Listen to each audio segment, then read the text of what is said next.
Numbers chapter 19.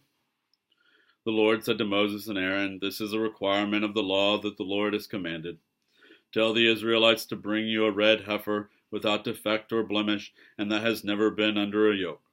Give it to Eleazar the priest. It is to be taken outside the camp and slaughtered in his presence. Then Eleazar the priest is to take some of its blood on his finger and sprinkle it 7 times toward the front of the tent of meeting. While he watches, the heifer is to be burned, its hide, flesh, blood, and intestines. The priest is to take some cedar wood, hyssop, and scarlet wool and throw them onto the burning heifer. After that, the priest must wash his clothes and bathe himself with water. He may then come into the camp, but he will be ceremonially unclean till evening. The man who burns it must also wash his clothes and bathe with water, and he too will be unclean till evening. A man who is clean shall gather up the ashes of the heifer and put them in a ceremonially clean place outside the camp.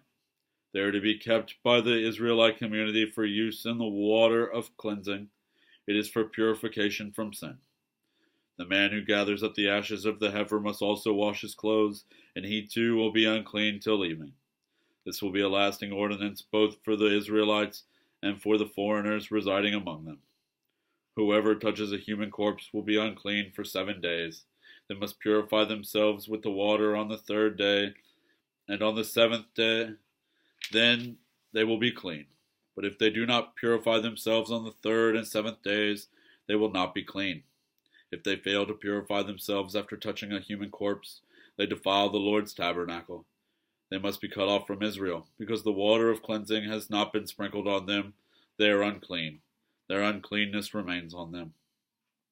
This is the law that applies when a person dies in a tent.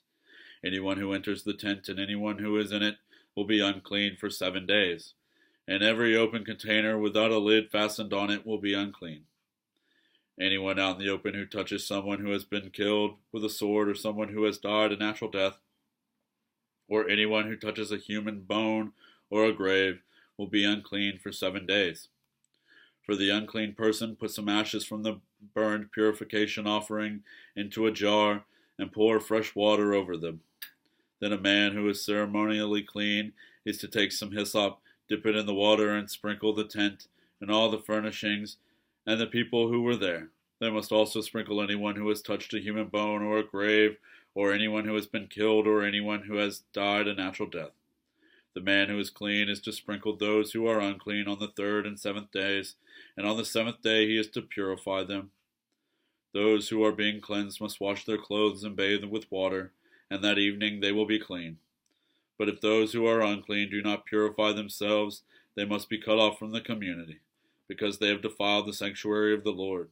The water of cleansing has not been sprinkled on them, and they are unclean. This is a lasting ordinance for them. The man who sprinkles the water of cleansing must also wash his clothes, and anyone who touches the water of cleansing will be unclean till evening. Anything that an unclean person touches becomes unclean, and anyone who touches it becomes unclean till evening.